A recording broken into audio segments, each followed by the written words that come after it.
emang boleh seapresiasi itu ya, bukan hanya dengan latihan ketawa karir dong. Gitu.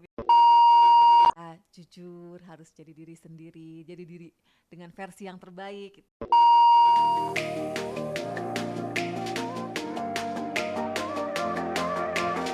Halo, selamat datang di podcast Cuap-Cuap Karir bersama saya Preciosa Alna Safa Janitra, biasa dipanggil Safa. Saya dari Fakultas Ilmu Komunikasi, saat ini menjadi dosen di Fakultas Ilmu Komunikasi. Dan kalau bicara soal bidang riset serta minat dan kepakaran yang sedang saya kembangkan, yaitu ada di budaya populer, studi media, dan gender. Pada kesempatan kali ini saya akan membawakan satu topik yang menarik dan sangat relevan. Apa itu topiknya? Melampaui kata, komunikasi dalam dunia profesional. Oke, baik. Nah, sekarang kita akan mulai untuk membahas topik ini dari pertanyaan-pertanyaan yang sudah dikumpulkan, sudah diidentifikasi, atau nanti kita biasa sebut juga sebagai frequently asked question ya. Kita mulai aja ya. Mengapa kemampuan komunikasi dianggap sangat penting dalam dunia kerja? Nah, ini pertanyaan yang menarik. Penasaran gak nih? Yang di studio gimana nih? Penasaran dong. Penasaran banget. Karena kemampuan berkomunikasi ini itu bisa membantu untuk satu, memahami tujuan dari suatu pekerjaan, memahami langkah-langkah dalam pekerjaan tersebut juga, dan tentu saja memahami goals utamanya ya. Dan ketika kita nggak memahami, tentu saja kan jadinya nanti pekerjaannya juga terhambat. Lalu yang kedua adalah membangun hubungan antara sesama anggota organisasi, sesama kolega di dalam suatu perusahaan, teman kerja kita, rekan kerja kita, maupun itu atasan kita, leader kita, maupun subordinat kita. Nah, gitu. Dan juga bukan hanya dengan pihak internal saja ya Unpaders. Ini juga akan membantu juga untuk mengembangkan hubungan dengan para pihak eksternal yang juga terlibat di dalam perusahaan kita. Oke, lanjut. Apa yang dimaksud dengan kemampuan komunikasi interpersonal? Di dalam kehidupan kita sehari-hari ada berbagai konteks komunikasi. Kalau dalam dunia profesional itu konteksnya ada komunikasi organisasi, komunikasi kelompok, dan juga tentu saja karena kita berhubungan dengan individu-individu lain, ada komunikasi antar pribadi atau interpersonal communication. Nah, komunikasi antar pribadi ini sebetulnya terkait dengan bagaimana kita bisa berkomunikasi dengan baik antara individu. Jadi ini tuh komunikasi yang sederhananya melibatkan 2 orang sampai 3 orang lah ya, maksimal gitu. Ada berbagai versi tapi biasanya 2 orang. Baik ini secara langsung maupun termediasi. Jadi karena kita sekarang ini juga banyak menggunakan teknologi digital dalam berkomunikasi, maka kemampuan komunikasi antar pribadi ini juga terkait dengan penggunaan media-media tersebut. Nah, ini diantaranya apa saja sih? Saya gak akan banyak bicara soal ini karena tentu saja dimensinya ini banyak banget, tapi kemampuannya antara lain yaitu misalnya active listening atau mendengarkan dengan baik, dengan aktif ya, bukan hanya sekedar mendengar tapi mendengarkan, menyimak. Dan ini juga bisa dilakukan bukan hanya dengan misalnya komunikasi verbal, itu kita juga harus bisa membaca situasi-situasi atau komunikasi-komunikasi nonverbal di antara para kolega ya. Misalnya dengan kolega kita lalu ada tentang nanti kemampuan untuk bernegosiasi, kemampuan untuk mengekspresikan diri dengan asertif dan lain-lain. Ya, tapi yang jelas tentu saja dalam komunikasi antar pribadi itu kita perlu menjadi diri kita ya, artinya diri kita yang terbaik tentu saja. Jadi nggak usah berpura-pura jadi orang lain, tapi tetap menjadi diri kita yang terbaik. Mengapa kemampuan komunikasi interpersonal begitu penting dalam hubungan di tempat kerja? Nah, siapa di sini? Nih di studio ada Mbak Sasa.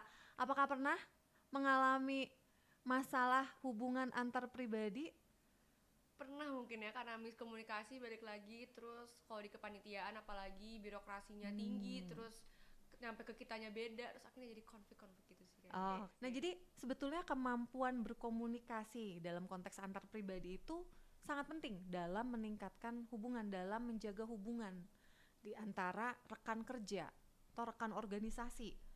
Ya, karena kembali lagi kita akan menghadapi individu-individu yang berbeda dengan latar belakang yang berbeda-beda, gaya komunikasinya juga berbeda-beda, pengetahuannya juga berbeda-beda. Nah, makanya itu bisa jadi akan timbul potensi konflik. Nah, ini sebenarnya bisa diminimalisir dengan komunikasi yang baik antara pribadi yang terlibat dalam organisasi tersebut. Seperti itu. Dan terlebih lagi karena nantinya hubungan yang baik ini juga akan membantu meningkatkan produktivitas dalam pekerjaan. Selanjutnya kalau tadi kita bicara tentang bagaimana kemampuan komunikasi antar pribadi. Nah, sekarang etikanya. Karena dimensi etika ini adalah dimensi yang penting sekali, sangat penting. Dalam berkomunikasi, kita sebagai partisipan dalam komunikasi itu juga punya tanggung jawab etis nih Unpaders. Yang sekali ini diabaikan dalam berkomunikasi. Misalnya, saya mau tanya juga nih sama Mbak Sasa di studio. Kalau Mbak Sasa sedang bicara, kemudian rekan Mbak Sasa itu tidak mendengarkan atau bahkan sibuk melakukan yang lain, kira-kira gimana perasaannya? Gak enak dong, merasa tidak dihargai ya, jadi kayak buat apa ngomong, orang gak didengerin, pasti mikirnya kayak gitu sih Miss. Berarti kan jadi minim apresiasi. Emang boleh seapresiasi itu? Ya boleh, harus harus dengan apresiasi ya. Jadi komunikasi di tempat kerja itu kan lingkupnya profesional, tentu saja di situ mengikat aturan-aturan profesional. Nah, dalam situasi komunikasinya, meskipun ada komunikasi yang sifatnya itu informal atau ya agak santai gitu, tidak semuanya itu formal kan, walaupun kaitannya dalam tempat kerja, tapi tetap saja kita harus memperhatikan etika-etika profesional. Misalnya, kalau menyapa orang yang lebih tua itu seperti apa, kalau berbicara dengan rekan kerja itu seperti apa yang baik, bagaimana nadanya kalau kita misalnya membutuhkan bantuan, kan katanya ada 3 kata ajaib ya, apa aja itu? Maaf, tolong, dan terima kasih. Oke, terima kasih. Nah, jadi ada maaf, tolong, dan terima kasih. Itu juga berlaku di dunia kerja. Ya, meskipun kadangkala aspek etika ini jadi seolah terabaikan ya, karena kita fokusnya tuh sama hal-hal yang sifatnya substansial. Itu tidak salah ketika kita fokus sama yang substansial, tapi jangan lupa juga bahwa kita sedang berurusan dengan sesama manusia, berhubungan dengan sesama manusia, maka manusiakanlah manusia itu. Gitu ya. Oke, lanjut. Komunikasi yang efektif di dalam proses negosiasi dan pengambilan keputusan ini akan membantu dalam menghasilkan keputusan-keputusan dan hasil-hasil yang optimal, yang terbaik untuk pihak-pihak yang terlibat dalam negosiasi tersebut atau yang menjadi dampak dari pengambilan keputusan tersebut, yang terkena dampaknya dari pengambilan keputusan tersebut. Makanya, nah yang pertama itu kita harus benar-benar memahami kepentingan-kepentingan pihak-pihak yang terlibat, mendengarkan, menyimak dengan baik, kemudian mencari solusinya kan. Kita juga bisa mengekspresikan, perlu juga nih kemampuan untuk bisa mengekspresikan dengan baik apa yang menjadi kepentingan dan keinginan kita. Lalu disitulah nanti akan diambil keputusan yang terbaik. Jadi berdasarkan ada kepentingan-kepentingan nih yang terlibat nih di dalam satu proses komunikasi, dan bagaimana caranya supaya bisa mencapai mutual understanding. Bukan hanya mutual understanding, tapi kan kemudian harus ada keputusannya juga nih yang diambil. Nah, keputusan apa yang terbaik, itulah yang nanti mungkin bisa akan sangat dihasilkan dari komunikasi yang baik pula. Oke, selanjutnya pertanyaan yang juga sering kali ditanyakan nih kalau terkait dengan komunikasi di tempat kerja. Nah, ini terutama untuk Unpaders yang saat ini sedang mencari pekerjaan, mungkin masih fresh graduate, atau Unpaders yang juga sedang mencari tempat magang. Mungkin juga penasaran sama pertanyaan yang satu ini. Yang kita tahu ada 4 keterampilan dasar dalam berkomunikasi. Yang pertama itu adalah mendengarkan. Mendengarkan dengan aktif, menyimak, ya. Kemudian yang kedua adalah berbicara.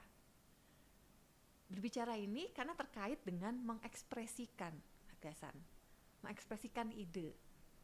Lalu keterampilan menulis di sini bisa banyak sekali konteksnya, menulis pesan singkat melalui layanan aplikasi pesan singkat juga adalah bagian dari keterampilan menulis juga untuk caption di akun media sosial itu juga bagian dari menulis email dan sebagainya. Nah kemudian juga tentu saja Unpaders harus bisa juga untuk membaca, untuk memahami pesan, membaca untuk memahami substansi dari pesannya.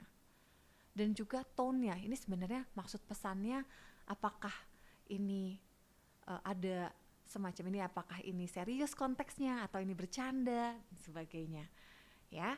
Nah ini yang terpenting yang saya juga ingin mungkin berbagi pengalaman juga ya, karena kalau dalam nanti perekrutan itu biasanya ada proses interview. Nah disitulah keterampilan berbicara Unpaders akan diuji. Nah sekarang tentang komunikasi lintas budaya yang sebetulnya dari pertanyaan-pertanyaan sebelumnya itu sudah juga sedikit terjawab ya, tapi ini lebih fokus ke komunikasi lintas budayanya. Apa yang dimaksud dengan komunikasi lintas budaya? Sederhananya, komunikasi lintas budaya itu adalah proses pertukaran ide, berbagi makna dengan partisipan komunikasi dengan orang-orang yang berasal dari latar belakang budaya yang berbeda. Jadi ada kata kunci di sini adalah latar belakang budaya yang berbeda. Kenapa ini jadi penting? Karena, mengapa ini relevan? Karena latar belakang budaya yang berbeda akan berkontribusi juga pada gaya komunikasi kita. Ada orang-orang yang gaya komunikasinya itu konteks tinggi. Nah, dari budaya-budaya konteks tinggi. Jadi, biasanya kalau dari budaya konteks tinggi ini, orang-orang individu-individu ini akan menggunakan kalimat-kalimat yang bisa jadi sangat diperhalus gitu ya, tidak langsung pada poinnya. Namun sebetulnya dari situ kita bisa memahami bahwa oh maksudnya tuh ini. Kadang-kadang ngomongnya bisa A, B, C, D, E, padahal sebenarnya pengen langsungnya ke F, tapi nggak langsung ke F karena dirasa itu akan bisa menyinggung dan sebagainya. Dan kemudian kalau untuk yang konteks rendah justru sebaliknya, akan lebih banyak menggunakan bahasa-bahasa kalimat-kalimat yang langsung pada poinnya, langsung pada substansinya. Tentu saja ini perlu dipahami supaya kita juga terbiasa untuk mengkomunikasikan dengan baik ya, mengekspresikan dengan baik dan juga memahami dengan baik apa yang menjadi substansi dari pekerjaan ataupun apapun yang kita komunikasikan dalam konteks dunia profesional. Nah, pertanyaan selanjutnya yang juga dipertanyakan oleh para netizen atau Unpaders dalam konteks komunikasi dan dunia kerja, yaitu apa dampak negatif yang mungkin terjadi jika seseorang memiliki masalah dalam berkomunikasi di tempat kerja. Ini masalah ini bisa macam-macam ya, tapi kalau dalam masalah komunikasi, sekarang saya mau tanya dulu nih sama Mbak Sasa yang sekarang menemani saya di studio. Kalau di pertemanan, nah kira-kira ketika pertanyaan yang sama diterapkan untuk komunikasi di pertemanan, apa yang akan terjadi? Pastinya timbul konflik ya Miss, karena pasti ada miskomunikasi, ada kesalahan-kesalahan, jadi konflik gitu, berantem, musuhan. Nah, bisa jadi hubungannya jadi nggak baik kan kalau dalam Iya, pertemanan. Sebenarnya di dunia kerja juga begitu, karena kita kan berhubungan dengan individu-individu yang lain.